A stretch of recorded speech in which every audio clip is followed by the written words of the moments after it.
국민 여러분 안녕하셨습니까? 인도 태평양 전략연구원의 최수용입니다. 오늘은 2025년 5월 7일 수요일입니다. 지금 여러분들 아마 로카라는 얘기를 들어보셨는지 모르겠어요. Republic of Korea Army의 줄임말이 되겠죠. 대한민국 육군이란 뜻입니다. 그러면 우리나라의 정체성을 가장 잘 표현해주고 있는 말이 바로 저는 락카라고 생각합니다. 보통 락 아미 이렇게 아마 군대 갔다 오신 분들 아마 잘 아실 거예요. 자, 그러면 우리나라의 국가 명칭은 정확하게 대한민국이고 영어로 표현할 경우에 The Republic of Korea 이렇습니다. 즉 자유민주주의 정치 체제를 바탕으로 하여 경제는 자유시장경제주의를 채택하고 있는 공화국입니다. 그래서 우리 스스로가 우리는 민주자유시민이라고 얘기하면서 동시에 민주자유공화시민이라고 우리는 이야기를 하고 있습니다. 대단히 자긍심이 고양되어 있는 표현이라고 하겠죠.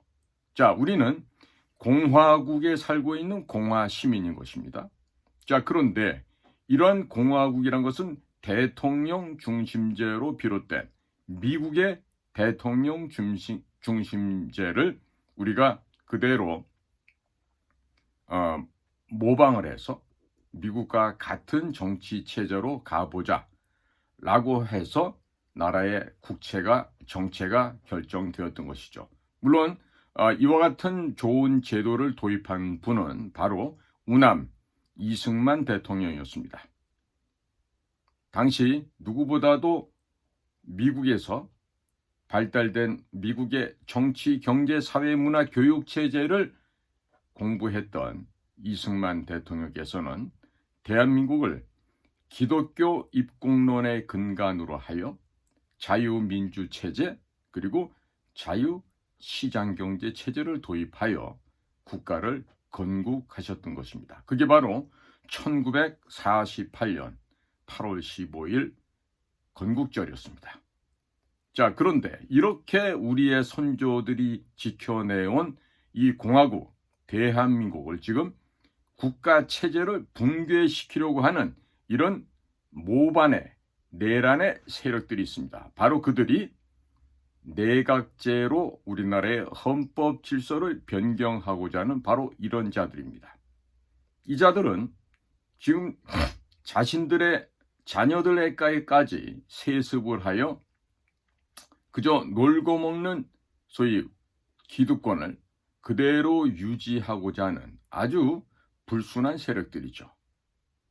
그래서 결국 이와 같은 자들에 의해서 대한민국이 공화국 체제가 아니라 내각제, 즉 수상, 총리라고 하는 이름으로 명명되어지는 그런 정치 체제로 전환되는 순간 대한민국은 일본의 자민당 체제처럼 일본의 정치가 날이 갈수록 부패하고 쇠락하고 그리고 타락해서 지금 나라가 붕괴되어 가고 있듯이 역시 영국처럼 또 망가져 가고 있는 정치 시스템과 동일한 파국의 현장에 우리 대한민국 역시 진입하게 된다는 것입니다. 자, 따라서 지금 현재 그나마도 우리 자유보수 우파 공화 시민을 대변할 수 있는 것은 지금 현재로서는 김문수 후보밖에 없습니다. 자, 국민의힘 당이 그 당 전체를 본다면 바람직하지 않죠. 그러나 지금 국민의힘 당 안에서 소위 비주류라고 할 수 있는 김문수 후보가 지금 대통령 후보로 3번에 걸쳐서 경선을 해서 지금 선출이 되었습니다. 따라서 지금 김문수 후보에게 내려져 있는 국가개혁의 과제라는 것은 굉장히 중요합니다. 차제에 쌍권이라고 표현되는 권영세, 권성동의 음모, 반란을 잠재우고 정말 대개혁을 해야 되는 대한민국이 정말로 크게 바뀌고 변화되는 지금 변곡점에 와 있다고 하겠습니다. 그래서 오늘은 도대체 이 현재의 상황을 어떻게 바라보고 우리 국민들의 마음 자세와 우리들의 태도는 어떠한 결정을 내리고 따라가야 될지에 대해서 국민 여러분께 여쭙고자 합니다. 이재명이란 자, 이 자는 벌써 대법원에서 자기 자신에게 내려진 파기환송 판결을 보았습니다. 그 파기환송의 의미가 어떠한 것인지, 무엇을 의미한지를 누구보다도 이 법꾸라지 이재명이는 잘 알고 있을 것입니다. 그런데 민주당 내에 대통령 후보를 교체하자고 해도 교체할 명분이 없습니다. 그런데 그대로 버티려고 하니 사법적인 리스크가 너무나도 크게 지금 예정이 되어 있습니다. 자, 그래서 이재명의 이 법꾸라지가 드디어 잔머리를 굴려서 소위 말하는 승부수를 꺼내들었습니다. 그것이 바로 대법원장과 대법관 그리고 고등법원 판사를 향해서 탄핵을 해버리겠다 이 얘기죠. 전례가 없는 정말 초강수라고 할 수 있고 사법부와 정면 충돌을 선언하였습니다. 이재명이가 지금 죽느냐 사느냐 하는 이런 최후의 순간에 이르게 되자 이제 마지막 발악을 하고 있다고 이렇게 평가가 됩니다. 하지만 이재명의 이와 같은 시도는 현실적으로 불가능합니다. 왜 그럴까요? 그 이유는 분명하죠. 판사에 대한 탄핵안을 국회 본회의에 상정을 하기 위해서는 무엇보다도 국회의장의 동의가 필요합니다. 그리고 그 동의라고 하는 열쇠를 쥔 자가 바로 우원식 국회의장이죠. 이 우원식이란 자는 애초부터 친 이재명계가 아닙니다. 즉 이재명의 측근이 아니었다는 얘기죠. 또 이 우원식은 나름대로 학생운동도 했지만 그 일가가 특히 누나가 북한에 살고 있는 아주 특이한 북한이 좋아하는 그런 집안 배경을 갖고 있는 자이기도 합니다. 국회의장을 선출할 당시에도 이재명이란 자는 추미애라고 하는 이 정말 보수의 어머니를 적극적으로 밀어섰습니다. 그러나 민주당 의원의 대다수는 추미애 대신 우원식을 선택하였습니다. 해서 우원식은 이재명이란 자가 내각제 합의를 파기하기 전까지는 내각제 개헌을 주도했던 핵심 인물이었습니다. 바로 이런 자가 우원식입니다. 실제로 이재명과 정대철 이 두 사람 사이에 내각제를 밀약할 당시에 대선과 개헌, 국민투표를 동시에 하자는 발언 이 역시 우원식이 했던 이야기였습니다. 그러나 헌법재판소에서 부당하게 불법적인 요인을 갖고 윤석열 대통령에 대한 탄핵을 인용하였습니다. 이런 상황이 발생하게 되자 이재명은 갑자기 정대철과 맺었던 밀약을 부정을 하였고 그 순간부터 우원식은 개헌 내각제 수괴라는 비난을 받게 됩니다. 결과적으로 우원식은 이재명에게 이용만 당한 채 입지를 상실해버린 인물로 추락하고 말았습니다. 그러나 지금 현재 상황은 매우 달라졌습니다. 이재명이 오히려 절벽 끝에 몰려가고 있습니다. 곧 떨어져 죽게 생겼습니다. 그리고 내각제 세력이 다시 판을 짜는 흐름이 되어버리고 말았습니다. 따라서 우원식은 다시 주도권을 장악한 본인의 무대로 지금 복귀를 하고 있는 것입니다. 지금 이재명이라는 자가 아무리 판사에 대한 탄핵, 대법원장에 대한 탄핵, 대법관에 대한 탄핵을 시도한다 하더라도 그 안건을 국회 본회의에서 상정할 권한은 오직 국회의장인 우원식에게 달려있다고 보아야 합니다. 자, 상황이 이것처럼 완전히 상전벽해처럼 뒤바뀌게 되었습니다. 이제는 사법부 판사들에 대한 탄핵 시도 그 자체가 구조적으로 불가능해졌습니다. 이러한 사실을 누구보다도 잘 아는 자는 누구? 바로 법꾸라지 이재명이라는 자입니다. 자, 그래서 이재명은 현재 정치적으로 완전하게 고립되어 가고 있습니다. 겉으로 보시기에 민주당이 이재명이라는 자를 지지하는 듯처럼 보여지고 있습니다. 밖으로 보여지는 형국이 그러하다는 말입니다. 그러나 실제로 중진 의원들조차 공식 석상에서는 물론이거니와 언론 인터뷰에서조차 이재명의 이름을 되도록이면 거명하지 않으려는 기류가 강하게 뚜렷하게 나타나고 있습니다. 자, 그럼에도 불구하고 이재명이 할 수 있는 일은 버티는 것 이외에는 다른 선택이 없습니다. 지금 이재명이 물러나는 순간 곧바로 그에 대한 구속이 뒤따르게 됩니다. 따라서 정치적인 생명도 끝장나게 됩니다. 사법적 리스크가 이처럼 명약관화하게 예정되어 있는 상황에서 이재명은 대법원이 상고를 기각할 때까지 시간을 최대한 질질 끌면서 생존을 도모할 것입니다.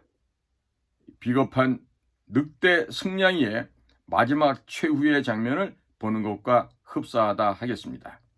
자, 지금 이재명이 포기하게 된다면 정치적인 유산도, 정치적인 조직도, 정치적인 세력도 모두 무너지게 되고 상실하게 됩니다. 끝까지 아무리 창피한 일이 발생한다 하더라도 이재명은 버텨야만 합니다. 그리고 이렇게 버티면서 나는 지금 정치적인 탄압을 받고 있습니다. 국민들 저 좀 봐주세요. 저를 좀 살려주세요. 이와 같은 비겁하지만 야비하지만 어떤 이런 불쌍한 프레임을 계속해서 유지해야만 이재명은 살아남을 수 있다는 것을 누구보다도 본인 스스로가 자각을 하고 있다는 것입니다. 이렇게 해야만 이 프레임을 통해서 지지층, 특히 개딸과 같은 그와 같은 비정상적인 인간들의 결속을 마지막까지 끌고 갈 수가 있는 것입니다. 이재명은 앞으로 송달장을 피하기 위해서 재판 통지를 고의적으로 회피하거나 받지 않거나 부재 중이라고 거짓말을 하게 될 것입니다.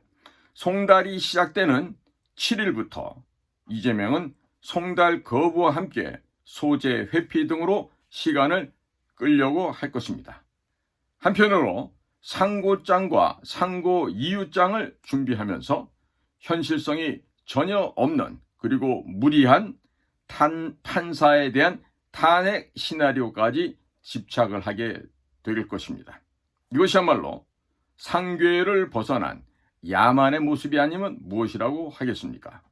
이 모든 이재명의 시도는 실패할 것으로 예상이 되고 있습니다. 따라서 이재명에게 남아있는 마지막 선택지는 결국 최후의 발악을 하는 것입니다. 자, 이렇게 항거하는 것이 바로 국민들에게 내가 이렇게 열심히 살아가고 있다라고 하는 가증스러운 변명, 비겁한 거짓말을 계속하게 되는 거죠. 이재명의 현재 모습은요, 과거 트럼프 1기 정부 시절에 그 테러 집단을 이끌고 있다가 마지막에 우리 델타포스 요원들이 풀어놓은 군견들에 의해서 그 지하 터널 속에 도망가다가 마지막에 다다라서 마지막 발악을 하다가 죽은 알 바그다디라는 자가 있어요. 지금 알 바그다디의 그런 그 초췌하고 그리고 비겁하고 그리고 겁에 질린 공포에 사로잡혀서 어떻게 할 줄 모르고 거의 발광을 하고 있는 지금 그런 알 바그다디가 이재명 모습과 이렇게 오버랩이 되고 있습니다. 자, 결국 실패밖에 남은 게 없습니다. 그러나 이재명은 나는 현재도 건재하다. 나는 저항하고 있다. 이와 같은 가증스러운 가짜 퍼포먼스를 계속 유지하고 연출하면서 지지자들에게는 나를 구해다오 이런 호소하는 퍼포먼스를 또 호소하는 이런 인상을 대중들에게 전파하려고 노력할 것이죠. 그 이유는 간단합니다. 그러한 거짓의 이미지, 비겁한 이미지라도 유지하지 못하게 된다면 개딸이라고 하는 이 이상한 조직마저도 붕괴될 수 있기 때문입니다. 이재명이가 5월 1일 대법원에서 유죄 취지의 파기환송 판결을 받았죠. 법조계와 정치권은 그 시점을 후보 교체의 마지막 기회로 보았습니다만 민주당은 오히려 결단을 하지 못했습니다. 왜 그랬을까요? 민주당이 왜 결단을 못할까요? 민주당은 이재명의 무엇에 의해서 잠식된 정당 아닙니까? 그 무엇이 뭡니까? 바로 돈이죠. 가장 좋다고 생각하는 돈. 하지만 이 지구상에서 가장 더럽고 가장 불성실하며 가장 가치가 없는 게 바로 돈입니다. 물론 돈이 있다면 편리한 점들이 있습니다만 결국 금이고 보화고 돈이고 그 물질을 숭상하며 배금주의에 젖어 그 돈 앞에 절하던 자들은 모두 그 돈 때문에 멸망해갔다는 역사의 사실을 우리는 잊어서는 안 될 것입니다. 지금 이재명이가 법정에서 구속된다는 것은 분명한 사실로 전망이 됩니다. 자, 이재명이가 법정에서 구속이다 혹은 퇴장당하게 된다면 이 권력의 공백, 즉 민주당 내부에서 권력의 공백이 생기게 되겠습니다. 그러면 그 빈틈을 누가 밀고 들어올까요? 바로 이낙연과 한독수 같은 사람 중심으로 한 내각제 세력이 전면으로 부상할 가능성이 거의 100%라고 보여집니다. 지금 한독수는 중도층은 중도 말하는데 도대체 우리나라의 이 중도가 뭔지 모르겠어요. 이 중도층을 겨냥을 하고 또 한독수 스스로가 언론에 노출되는 것을 극대화하고 있어요. 어제 같은 경우는 관훈클럽에서 토론회까지 했었죠. 자, 한편 이낙연은 민주당의 반명 중진들과의 연결고리를 점차적으로 확대하고 있습니다. 이를 통해서 좌파 진영 재편의 중심축으로 서서히 부상하고 있습니다. 아마 며칠 후면 급속하게 부상을 해서 새로운 리더십으로 자리매김을 할 수도 있을 것입니다. 한덕수와 이낙연과 한덕수, 이 두 사람은 각각 좌파, 우파 진영의 외형을 갖추고 일반 대중들의 눈과 귀를 지금 유혹하고 있는 것입니다.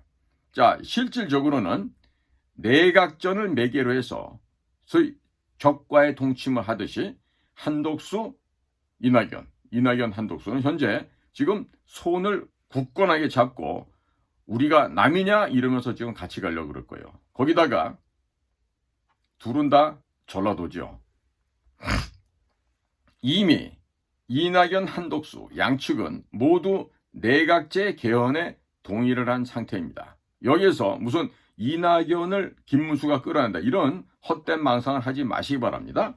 그리고 이미 이낙연과 한독수는 만남의 자리를 가졌어요. 만남의 자리에서 무슨 얘기를 했겠습니까? 가히 짐작이 되시죠. 자, 지금 국회 의석수에서도 개헌 발의가 가능하고 필요한 숫자를 현재 확보하여 진행 중에 있는 것입니다. 자, 여기에다가 국회의장 우원시기까지 가세를 하게 될 경우 어떻게 되겠습니까? 바로 내각제 개헌이 본격화될 수 있습니다. 이제 이재명에 대한 사법 리스크는 민주당의 정치적 공백을 의미합니다. 중심 세력이 사라져버린 민주당에서 이제 무주공산에 빠지게 될 것입니다. 그리고 권력의 축은 자연스럽게 내각제 세력으로 넘어가게 될 것입니다. 이 시점에서 우리 모두가 반드시 주목해야 할 점이 있습니다.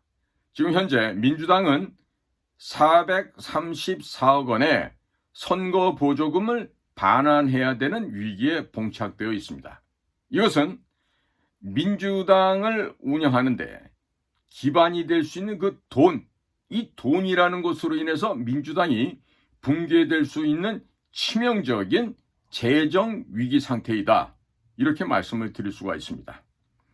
434억이라는 이 자금을 잃게 되면 민주당, 중앙당은 물론이거니와 이재명 역시 곤경에 처하게 될 것입니다. 자, 이재명을 반드시 제거해야만 하는 이런 절박한 공감대 아래에서 보수 진영이 모두 힘을 합쳐 똘똘 뭉치자고 해왔습니다. 한덕수의 등판 역시 바로 이와 같은 구도에서 기획된 흐름이다라고 평가할 수가 있겠습니다. 그런데 이재명이 갑작스럽게 퇴출하는 속도가 급속도로 지금 현실화되고 있습니다. 지금 이재명의 남은 생명줄은 며칠 남지 못한 것으로 보여집니다. 자, 이런 상황에서 내각제를 추진해왔던 한덕수, 이낙연 등에게 절호의 기회가 지금 다가오고 있는 것입니다. 그러한 결과 정치권의 관심은 이재명 리스크에서 개헌 구도로 넘어갈 수 있게 되는 것입니다. 대한민국은 지금 대통령제를 지킬 것인가, 아니면 내각제로 전환하여 일본, 영국처럼 국가를 사망의 구렁텅이로 몰고 갈 것인가, 이것을 결정해야 되는 중대한 체제 전쟁 한가운데 위치해 있습니다. 과연 국민 여러분께서는 대통령제를 존속하기를 희망하십니까? 아니면 내각제로 가서 영국, 일본처럼 정치가 상상할 수 없을 만큼 부패하고 권력을 세습하고 자녀들에게까지 정치 경력을 세습하는 그와 같은 불공정하고 정의롭지 못한 사회를 원하십니까?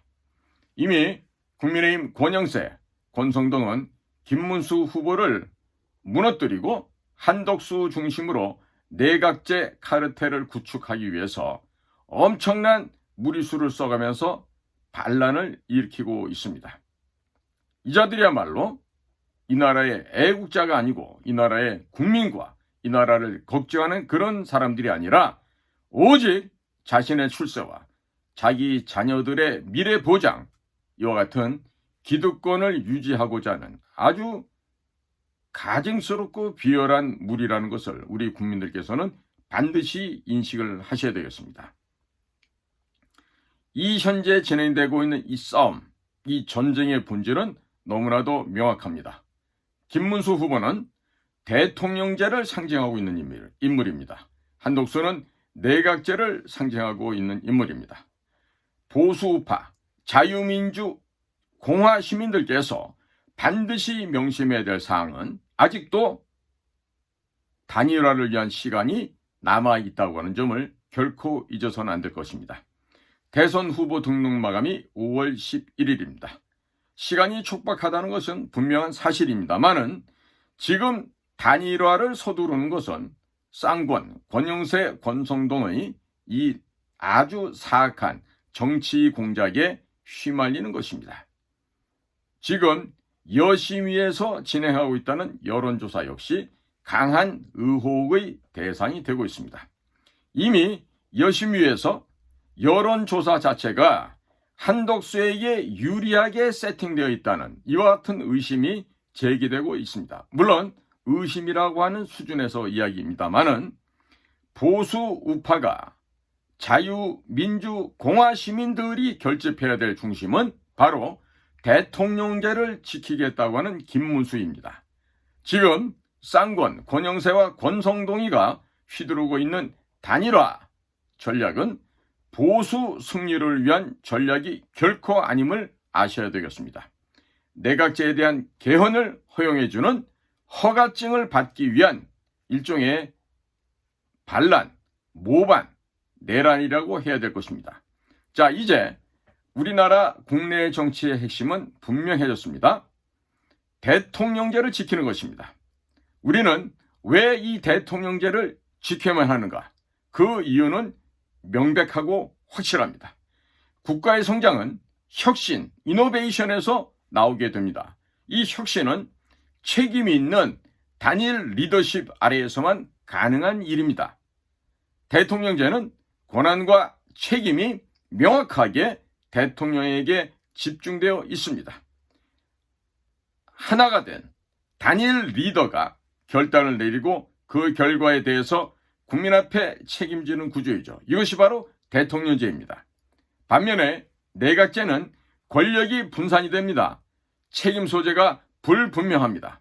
결국 최종에 일이 잘못되고 그르치더라도 아무도 책임지지 않습니다. 자, 이와 같은 정치는 아무도 결단을 내릴 수 없게 하고 혼돈과 어지러움 속에 빠지게 합니다. 이런 것이 내각제인데 국민들께서는 이와 같은 내각제를 선호할 수 있겠단 말입니까? 지금 일본과 영국이 바로 이 내각제로 인해서 망해버린 대표적인 실제 사례라고 하겠습니다.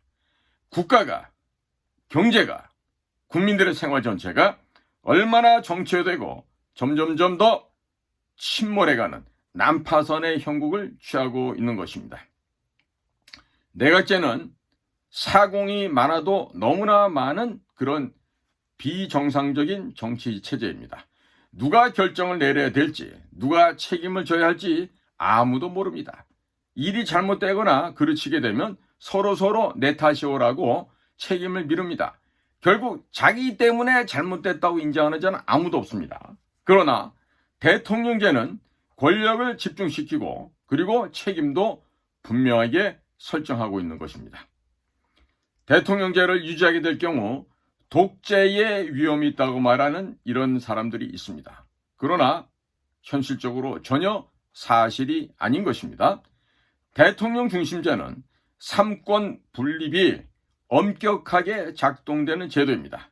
입법, 행정, 사법, 이 삼권이 서로 강하게 견제하고 있습니다. 자, 대한민국에서는 전 세계적으로 유례가 없이 이미 2명의 대통령이 국회에서 탄핵된 나라입니다. 이것이 바로 독재가 불가능하다는 것을 증거하고 있는 확증적인 빼박 증거라고 할 수 있겠습니다. 공화주의의 핵심, 법 앞에서 만인이 평등하다는 것이 작동하고 있는 것이 바로 대통령 중심 제도입니다. 결국 강력한 중앙집권, 단일 책임체제, 엄격한 삼권 분립을 모두 충족시킬 수 있는 유일한 제도가 대통령 중심 제도인 것입니다.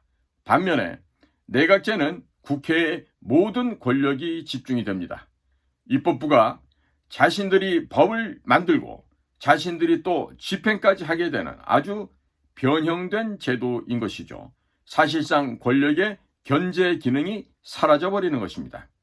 일본의 자민당처럼 수십 년을 장기 집권을 하고 세습 정치가 공공연하게 벌어지는 정치 제도가 바로 내각제인 것입니다. 더 심각한 문제는 지금 한국 야당이 192석이라는 의석을 무기로 삼고 대통령을 탄핵을 하고 강요 30여 명을 줄줄이 탄핵을 하였습니다. 이제 대법원장까지 탄핵을 하겠다고 나서고 있는 것입니다. 자, 이와 같은 국회에게 더 많은 권력을 주고 행정부의 기능까지 맡기겠다는 것이 바로 이 내각제인데 사공이 많게 되면 배는 당연히 산으로 올라가게 되죠. 권력은 반드시 한 곳에 집중되어야만 국가가 번영할 수 있는 것입니다. 모든 혁신은 집중해서 비롯됩니다. 특히 자원이 부족한 대한민국 같은 나라에서는 이 혁신, 이 이노베이션 없이는 생존하기조차가 힘들고 어떻게 보면 불가능하다고 판단을 해야 할 것입니다. 따라서 대통령 중심제라는 것은 국가 생존, 민족 생존의 제일 중요한 관건이 될 것입니다. 국민 여러분, 대선이 앞으로 3주 앞으로 다가왔습니다. 자, 오늘이 5월 7일이니까 지금 6월 3일이면요. 얼마 남지 않았습니다. 그렇죠? 또 그 전에 사전투표도 해야 되는데 자, 지금 대한민국의 정치의 핵심 갈등이 무엇입니까? 윤석열 대통령과 이재명 간의 이런 갈등이고 싸움입니까? 아니죠. 지금 현재 이 나라의 핵심적인 갈등 상황은 대통령 중심제냐, 내각 책임제냐 하는 개헌 세력 간의 체제 전쟁인 것입니다. 국민의힘 지도부는 당원의 뜻을 저버리고 내각제 개헌 세력에 가담을 하고 있는데 이 어디 당치나 한 이야기겠습니까? 도대체 이런 일이 어떻게 이 백주대낮에 벌어질 수 있다는 얘기입니까? 자, 이 내각제 세력들, 이들은요, 여야, 그리고 재벌들 얘기합니다. 그리고 관료 조직을 모두 포함하고 있습니다. 일종의 권력연합 카르텔이라고 할 수 있습니다.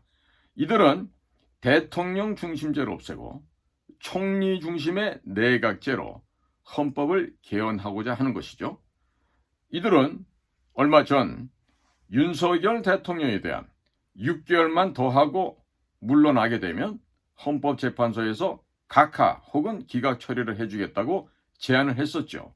이에 대해서 윤석열 대통령이 거절을 합니다. 이렇게 되자 곧바로 윤석열 대통령을 탄핵이 되게끔 밀어붙였습니다. 이것이야말로 대통령제를 무력화시키기 위한 사전 작업이었던 것이죠.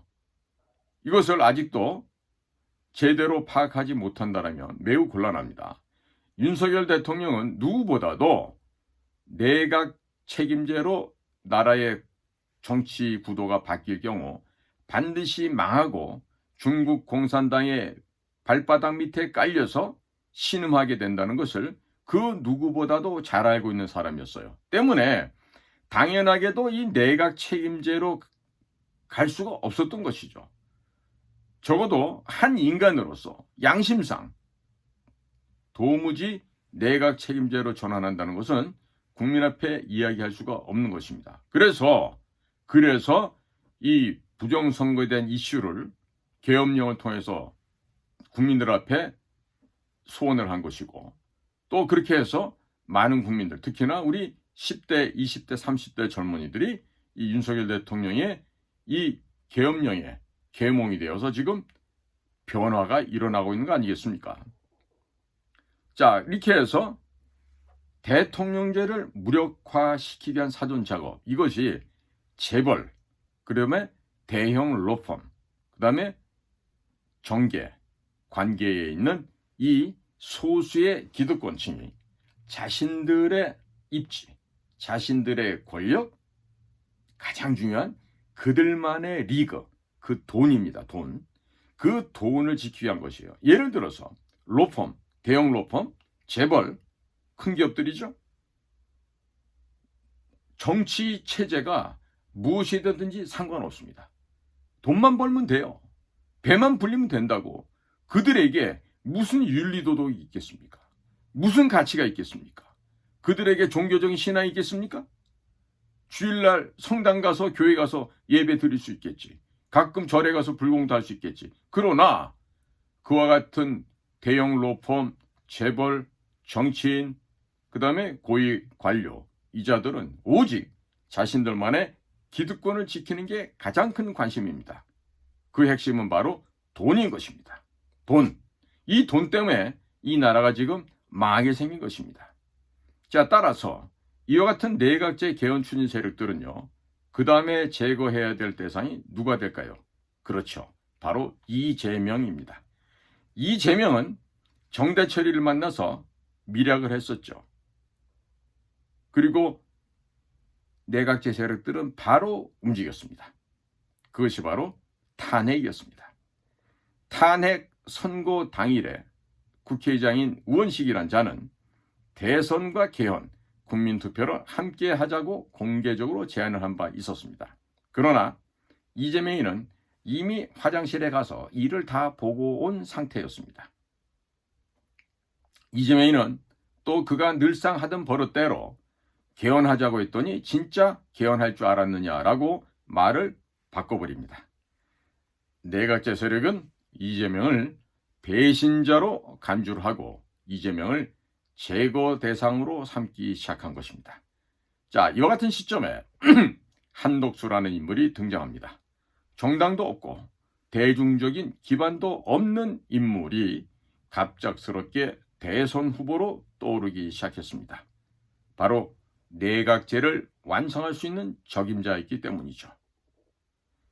관료 출신, 중도 이미지, 개헌 추진 이력까지 내각제의 세력들은 한독수를 통해서 대한민국 체제를 바꾸고자 하는 위험한 장난질을 지금 하고 있는 것입니다. 이제 우리 자유우파, 우리 보수, 공화 시민들께서는요, 이와 같은 현재의 본질, 왜 이와 같은 변동사항이 발생한지에 대해서 이 진실을, 이 본질을 직시하셔야만 하겠습니다. 대법원이 이재명이란 자에게 곧바로 유죄를 선고하지 않았습니다. 대신에 파기환송을 선택하였습니다. 왜 그랬을까요? 무엇 때문에 그와 같은 파기환송을 선고를 하였을까요? 이것은 민주당에게 스스로 이재명이란 것을 물리쳐라. 즉, 이재명을 어떻게 정리할 것인지 너희들 스스로가 결정을 해라 라고 하는 시간적인 여유를 주게 된 것입니다. 자, 윤석열 대통령은 이미 탄핵으로 물러나 있습니다. 이재명은 파기환송으로 인해서 제거 대상 수순에 이미 들어가 있고 더 이상 이 제거 대상에서 빠져나올래야 빠져나올 수가 없게 되어 있는 것입니다. 자, 반면에 한독수는 내각제 개헌 추진 세력의 대리인 역할로 전면에 지금 등장했습니다. 대통령이 출마하겠다는 첫 번째 일성의 첫 마디가 뭐였습니다? 뭐입니까? 대통령이 된 그날부터, 첫째 날부터 개헌을 추진하겠다고 하는 것이었습니다.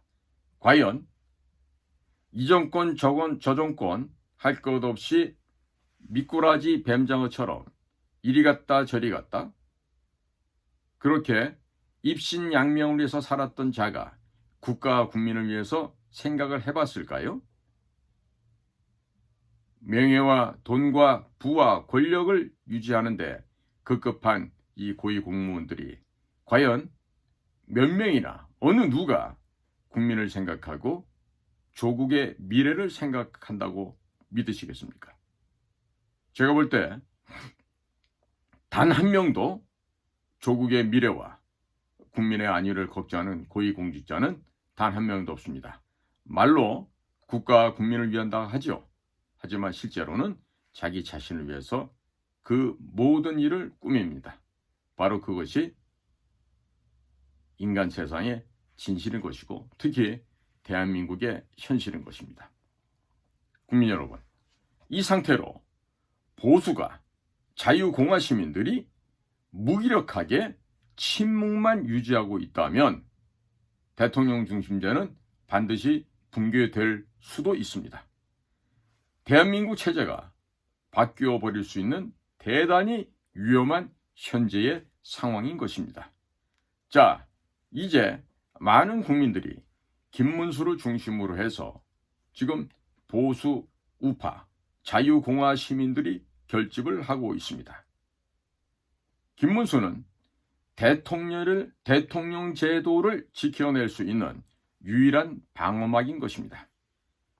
김문수를 중심으로 공화주의의 질서를 다시 세워야만 하는데 이 공화주의의 질서를 우리가 다시 세우지 못하게 될 경우 대한민국 공화국은 영원히 소멸해 버립니다.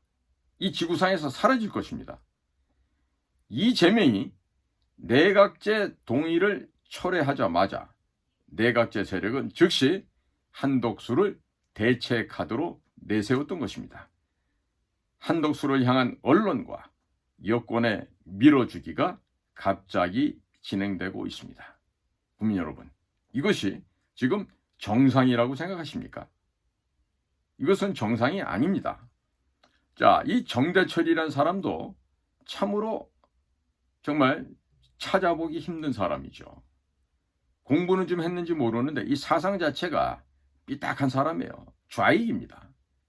자, 지금 이 정대철이라는 사람이 말을 바꾸는 사람은 중대범죄다, 중대범죄 이렇게 공개적으로 이재명을 저격을 했어요. 자, 그런데 여기서 중요한 점은 정대철의 이념적인 뿌리가 아주 골수 좌파라는 사실입니다. 또한 동시에 대법원이 움직이기 시작했습니다.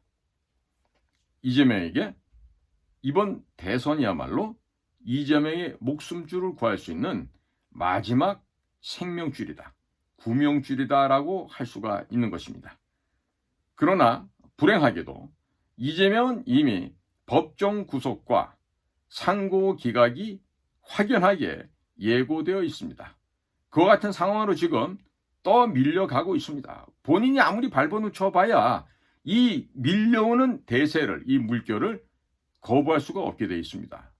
자, 국민의힘에 있는 내각제 세력은 노골적으로, 아주 적극적으로 한독수를 지지하고 있습니다. 오세훈, 원희룡, 김기현, 이와 같은 자들이 이 무소속인 한독수를 지원하고 있습니다. 결국 오세훈, 원희룡, 김기현, 이 자들의 본질이 뭐다라는 걸 이제는 국민들께서도 아셔야 됩니다. 자, 지금 반면 민주당에서는 이재명에게 공천을 받았던 초선 의원들만 이재명이를 지키고 있어요. 그리고 대부분 중진 의원들은 이미 줄을 갈아탔습니다. 이게 바로 현실입니다. 그리고 이게 바로 인륜과 도덕과 의리가 없는 여의도 정치의 본질인 것이죠. 자, 일부에서는 이낙연과 이미 손을 잡는 움직임까지 아주 표면적으로 드러나고 있습니다. 친 이재명의 방어선이 지금 붕괴되는 상황이 되고 말았습니다. 자, 이와 같은 상황에서 가장 주목을 해야 할 인물, 가장 어찌 보면 경계해야 될 인물이 누굴까요? 바로 조희대 대법원장이겠죠. 윤석열 대통령이 불법으로 체포될 당시 조희대 대법원장은 단 한마디도 하지 않았습니다. 서울 서부지법의 이순영이란 이런 자가 대통령에 대한 근거 없는 체포영장을 집행하는 상황에서도 사법부 수장으로서 어떠한 반응도 내놓지 않았던 사람이 바로 조희대 대법원장입니다. 자, 그의 이 같은 침묵은 단순한 무책임이 아니라 사실상 권력의 불법 행위에 침묵으로 동조한 것처럼 해석될 수밖에 없었습니다. 그럼에도 불구하고 조희대는 그동안 법치의, 사법부의 어찌 보면 이 정의의 세계의 최후의 보루로 여겨져 왔던 것이죠. 그러나 정작 법치가 무너질 위기 앞에서는 침묵으로 일관해 왔습니다. 그 결과 그 침묵은 무언의 동의이면서 동시에 방조로 받아들여져 왔습니다. 정치적인 압박 속에서 균형을 지키고자 하는 조희대 대법원장의 고뇌를 이해할 수도 있습니다만은 이 조희대의 침묵은 과연 정의로운 것인지 정의롭지 못한 것인지는 아마도 후대의 역사가들이 그에 대한 정확한 평가를 내려줄 것으로 생각이 듭니다. 그런데 또 다른 면에서 본다면 이 조희대 대법원장의 침묵은 단절된 사건이 아니라 이후에 이재명 사건에서 대법원에서 내린 파기환송 결정, 이 역시 그 유사한 흐름 위에서 연장되어 왔다라고 볼 수도 있을 것입니다. 명분은 법률이었지만은 실제로는 이런 정치적 상황의 변동에 눈치를 보면서 움직이고 있다는 그런 근거로 지금 우리가 이해할 수도 있는 것입니다. 이재명이가 대법원에서 유죄 취지로 판결을 받고 서울고등법원으로 지금 파기환송되어 있습니다. 이른바 이 파기환송인데 헌법재판소가 윤석열 대통령을 8대0으로 탄핵을 인용해서 파면시켰던 것처럼 이번에는 대법원에서 이재명을 제거한다는 결론을 내렸다. 이와 같은 분석도 나오고 있는 것입니다. 이와 같은 시나리오가 설득력을 갖고 있는 까닭은 이 사법부를 뒷받침할 만한 매우 강력한 배후 세력이 존재하고 있기 때문이라고 볼 수 있겠죠. 바로 현재 대법원이 이렇게 강하게 나올 수 있는 그 배경, 그 이유는 이재명을 날려도 자신들을 보호해줄 정치적 뒷배가 있다고 보는 것입니다. 그것이 바로 내각제 세력이라고 하는 것이죠. 대법관이 누구보다도 앞장서서 움직이고 있다는 점, 사법부가 이미 결정적인 신호를 받은 상태라는 의미이겠죠. 만약에 이재명이가 절대적인 우위를 점하고 있고 가장 유력한 대선 후보로서의 그 존재가 유지가 되었더라면 대법원이 먼저 칼을 들이댈 수는 없었다는 것입니다. 하지만 지금은 상황이 반대가 되었습니다. 이재명을 제거하는 데 있어서 전혀 부담이 없기 때문에 대법원에서 과감하게 나서고 있다는 평가입니다. 대법원의 파기환송은 단지 법적 판단이 아닙니다. 바로 이것은 내각제 세력이 짜놓은 설계의 일부라고 하는 점을 우리가 분명하게 깨달아야 하겠습니다. 자, 이 점에서도 지금 대법원, 이 사법부라고 한 존재, 지금 뒷배가 내각제가 있죠. 내각제가 갖고 있는 세력들의 뒤에는 누가 있습니까? 대형 로펌이 있고 또 재벌들이 있습니다. 결국 이 사회, 이 국가를 움직이는 게 바로 돈의 힘이다. 이런 결론을 내릴 수가 있는데, 자, 국민 여러분, 과연 돈의 힘을 따라가는 자들이 정치를 해야 되겠습니까? 아니면 정직하고 올바르게 공정과 상식을 가지고 국민을 위해서 일하는 세력이 정치를 해야 하겠습니까? 제가 볼 때는 돈에 의해서 움직여지면은 그 사회는, 그 국가는 반드시 멸망하게 되어 있습니다. 과거 역사를 보시면 분명히 물질 문명에, 돈에, 황금 만능에 젖어 있었던 권력은, 왕조, 반드시 망했다고 하는 사실을 우리는 결코 잊어서는 안 될 것입니다. 자, 우리가 여기서 반드시 짚고 넘어가야 할 점이 있습니다. 자, 그것은 왜 대법원에서 즉시 기각하거나 실형을 선고하지 않고 굳이 고의적으로 파기환송이라는 방식을 선택했느냐가 하는 점이죠. 이것은 법리의 문제가 아니죠. 정치적 판단의 영역이라고 해야 되겠습니다. 저는 이런 점에서 우리나라 사법부의 판사들이 얼마나 비열하고 가증스러운 인간들로 구성되어 있는지를 다시 한번 확인할 수 있는 부분이 바로 이러한 부분입니다. 대법원은 이재명을 유죄로 만들었다. 이와 같은 신호는 주었습니다. 하지만 최종적인 민주당 내의 대통령 후보 교체 책임은 민주당 측에게 전가하고 싶었던 것이죠.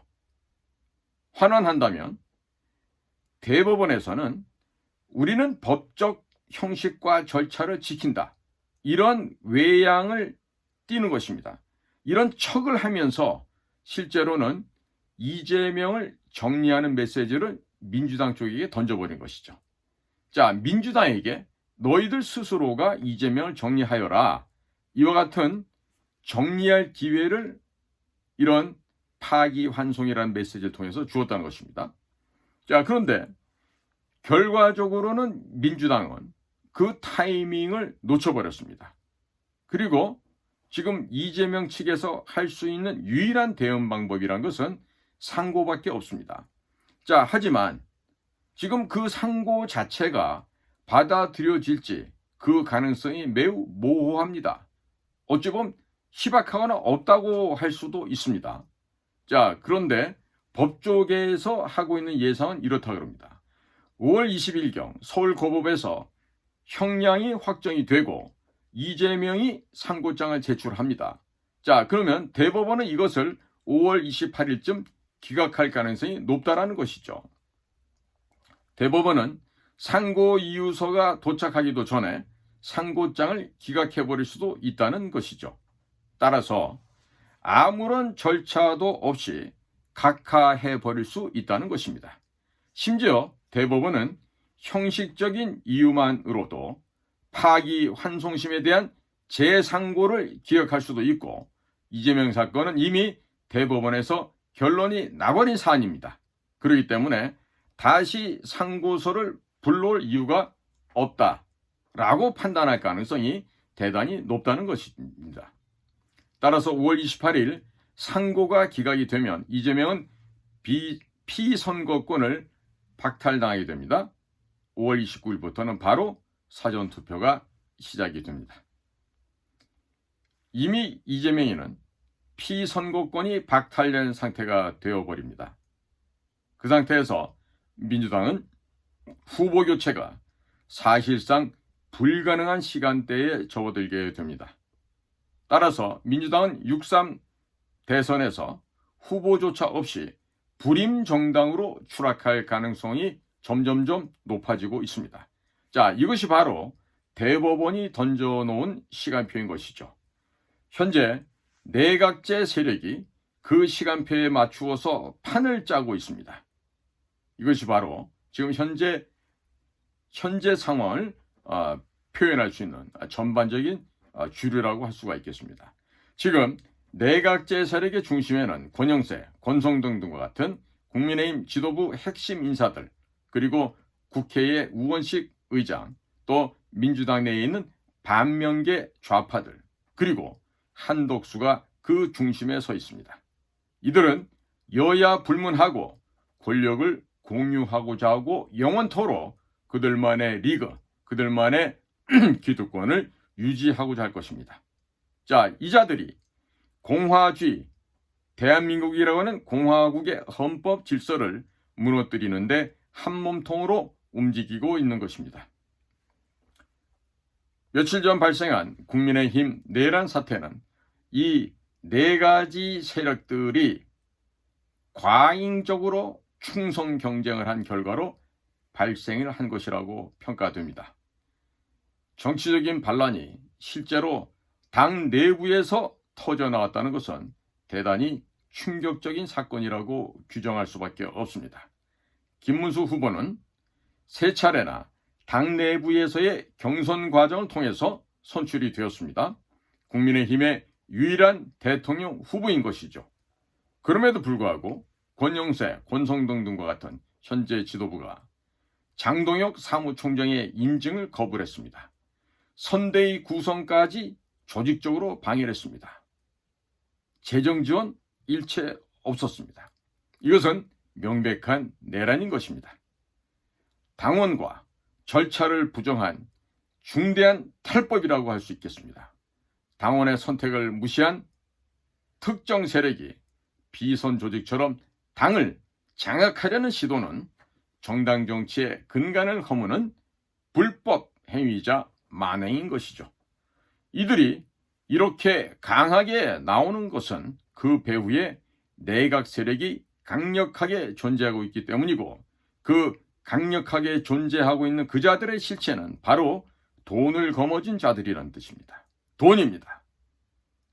이미 이들은 헌법재판소로 움직여서 윤석열 대통령을 탄핵을 하였고, 대법원을 움직여서 이재명을 제거하고 있습니다. 이 돈의 힘이 아니면 결코 할 수 없는 아주 비정상적인 흐름인 것입니다. 자, 지금 국민의힘의 내부에서 전개되고 있는 이 내란, 음모, 반란, 이런 것들은 이와 같은 시나리오 하에서 돈의 사주를 받은 이자들이 지금 같은 맥락에서 일사불란하게 움직이고 있는 것입니다. 당원들의 의사, 당 내부의 법규 절차, 이런 것은 안중에도 없습니다. 있어서는 안 되는 것입니다. 이들은 오직 그들을 후원해주는 돈의 세력들의 그들의 명령에 충실한 개가 되어서 그 내각제를 완수하겠다는 그 임무를 달성하려고 지금 김문수를 제거하고자 지금 노력하고 있는 것이죠. 국민 여러분, 우리 국민이야말로 이와 같은 비열하고 치졸한 내각제 세력들을 제거해야 되지 않겠습니까? 국민들께서 마음과 뜻을 모아주셔야 됩니다. 이와 같은 사악한 무리들의 이 비열한 흐름, 더러운 획책을 우리 국민들께서 이 흐름을 반드시 막아주셔야 하겠습니다. 경청해 주셔서 감사합니다. 저는 인도태평양 전략연구원 최수영입니다.